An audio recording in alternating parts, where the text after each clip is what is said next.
Hello student, today we are discuss double column cash book. आज हम discuss करेंगे double column cash book.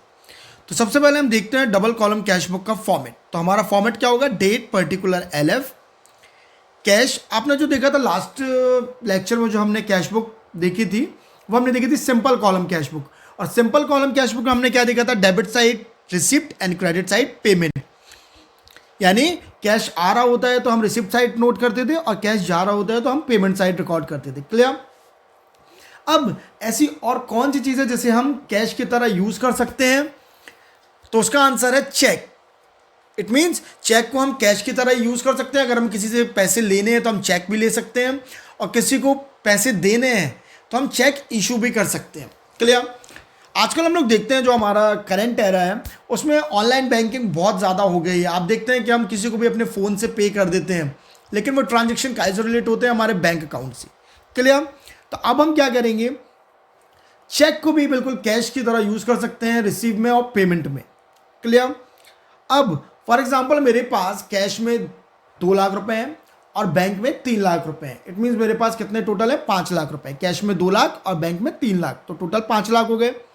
अब मैं जो कैश रिसिप्ट और पेमेंट करूंगा, चेक रिसिप्ट और पेमेंट करूंगा, तो उसमें क्या हो जाएगा? कैश और बैंक अलग अलग चलेंगे। इससे बेटर क्या है कि कंप्लीट पिक्चर कब होगा? जब कैश और बैंक का रिकॉर्ड एक ही जगह पे एक साथ चले। That's why we are making a double column cash book. इसीलिए अब हम बनाते हैं डबल कॉलम कैश बुक, जहां कैश और बैंक का ट्रीटमेंट एक साथ चलता है, ताकि हमें क्लियर पता हो कि कैश और बैंक में क्या इफेक्ट आ रहे हैं रिसिप्ट में और पेमेंट में। क्लियर? जो हमारा डेबिट साइड है वहां पे हमेशा बैलेंस बढ़ता है। इट मीन चाहे वो कैश हो चाहे बैंक हो, उसका बैलेंस बढ़ता है। और जो हमारा क्रेडिट साइड है वहां डिक्रीज होता है, यानी कैश और बैंक का बैलेंस डिक्रीज होगा, कम होगा। क्लियर? चलिए अब हम इसे समझते हैं क्वेश्चन की हेल्प से। Question 6, without goods and service tax record the following transaction in double column cash book and balance the book on 31 मार्च 2018। चलिए, जो हमारा मार्च 1 है उसमें हमें बोला गया कि हमारे कैश इन हैंड, यानी हमारे हाथ में कितना पैसा है? 12,750, और बैंक में कितना है? 72,400। तो सबसे पहले तो देखिए डेबिट साइड क्या आता है?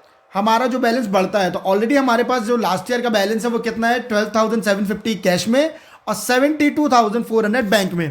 तो ये हमने बैलेंस ब्रॉट डाउन कर दिया, यानी ओपनिंग बैलेंस हमने यहाँ पे पोस्ट कर दिया। Clear?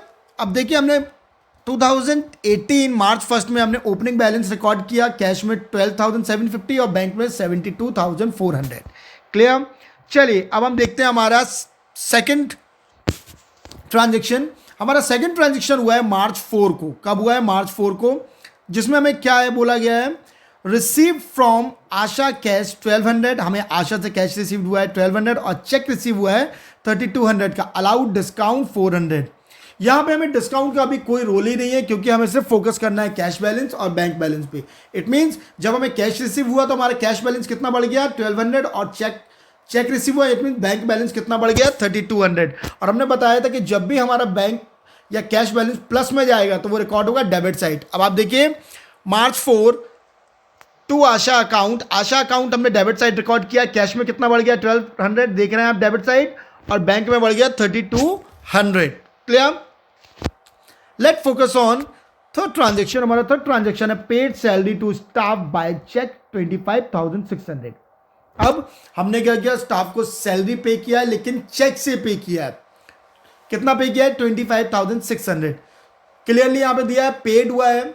It means cash decrease हो रहा है, लेकिन चेक फॉर्म में, यानी ये कहां से कम होगा? बैंक कॉलम से कम होगा, यानी बैंक का बैलेंस डिक्रीज होगा। और बैंक का बैलेंस डिक्रीज हो रहा है, यानी कहां रिकॉर्ड करेंगे? Credit side. देखिए मार्च 7 सैलरी अकाउंट हमने क्रेडिट साइड रिकॉर्ड किया है, और बैंक से कितना कम हो गया? 25,600 बैंक से कम हो गया।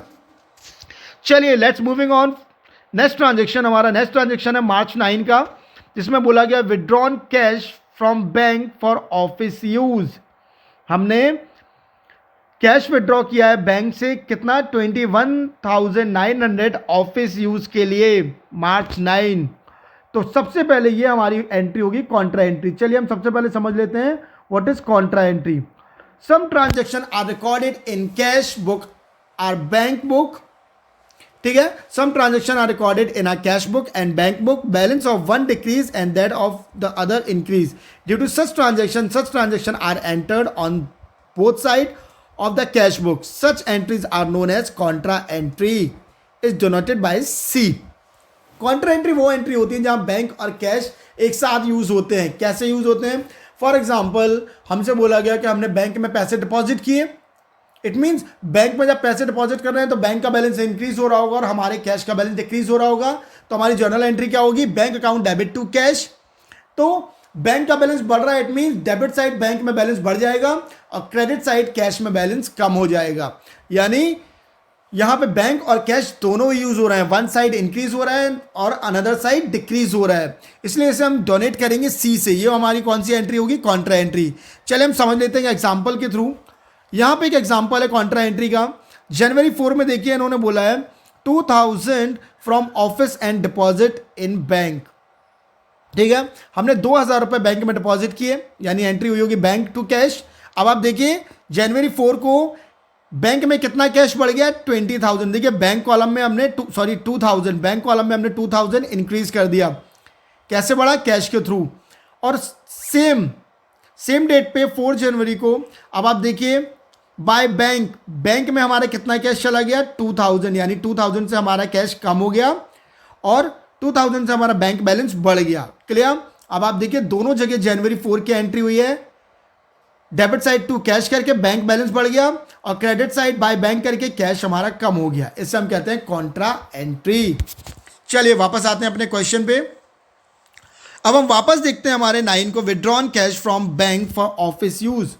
हमने कैश विड्रॉ किया है बैंक से ऑफिस यूज के लिए. तो सबसे पहले हमने कैश विड्रॉ किया है तो हमारी एंट्री क्या हो गई होगी? Cash account debit to bank, क्योंकि what's comes in cash and credit the giver and bank is giver. चलिए तो हमारी जो मार्च 9 पे एंट्री है वो क्या है? मार्च 9 की एंट्री हमारी कॉन्ट्रा एंट्री होगी, क्योंकि अब हमारी एंट्री क्या होगी? देखिए हमारे पास क्या आया? कैश. कहाँ से आया? बैंक से आया. तो देखिए यहाँ पे हमने मार्च 9 में बैंक अकाउंट लिख रखा है और कैश में हमने इंक्रीज कर दिया 21,900 रुपीज़. कितना इंक्रीज कर दिया? कैश 21,900. और देखिए कॉन्ट्रा एंट्री को हमने डोनेट किया है किससे? सी से. सी से डिनोट किया है. वापस आ जाए क्रेडिट साइड पे तो मार्च 9 की एक एंट्री और होगी. बैंक से कितना बैलेंस कम हो गया? 21,900. कैश में बढ़ गया और बैंक से कम हो गया. लेकिन क्रेडिट साइड हम क्या लिखेंगे? Cash count. कितना कम हो गया कैश बैंक से? 21,900. आई होप आपको कॉन्ट्रा एंट्री समझ में आई होगी. इट मीन्स जब कैश और बैंक में एक साथ अफेक्ट होता है उसे हम कहते हैं कॉन्ट्रा एंट्री. चलिए देखते हैं अब हम मार्च 12 की entry. Interest paid by bank for office use. अब बैंक को इंटरेस्ट रिसीव्ड हुआ है कितना? 1200.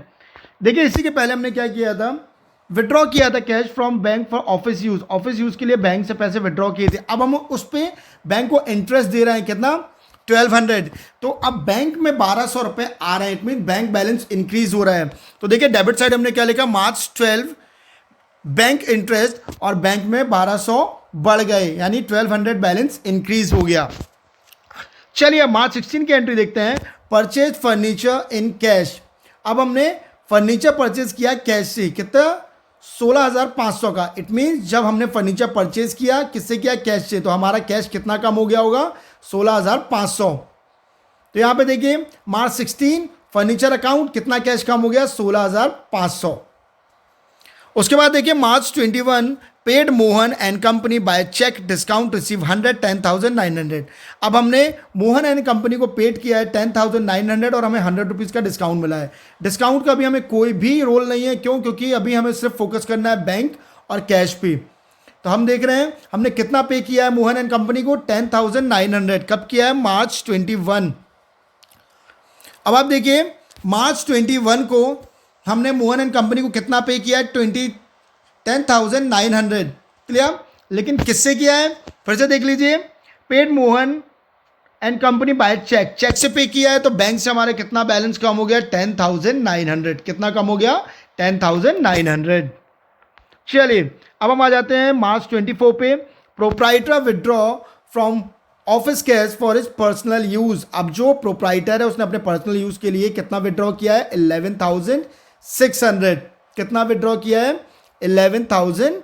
11,600। तो 11,600 कैश कम हो गया, कहाँ से? हमारे बैंक अकाउंट से। देखिए अब हमारी 24 मार्च की एंट्री है, ड्राइंग अकाउंट, और कितना हमारा कैश कम हो गया? 11,600। क्लियर?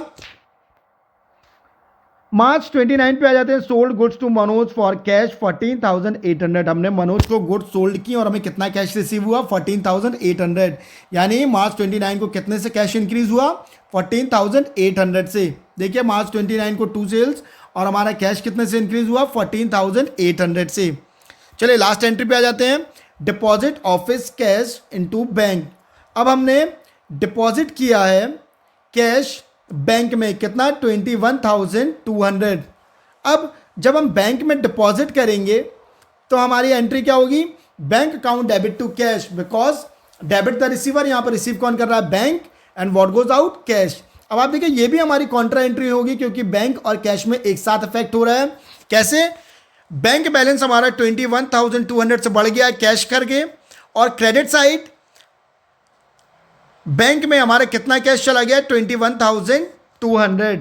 तो देखिए दोनों साइड इफेक्ट हुआ, इसलिए हमने डिनोट किया है सी से तो मार्च 31 की एंट्री को। क्लियर? तो ये था हमारा double column cash book. I hope आपको डबल कॉलम कैश बुक समझ में आई होगी।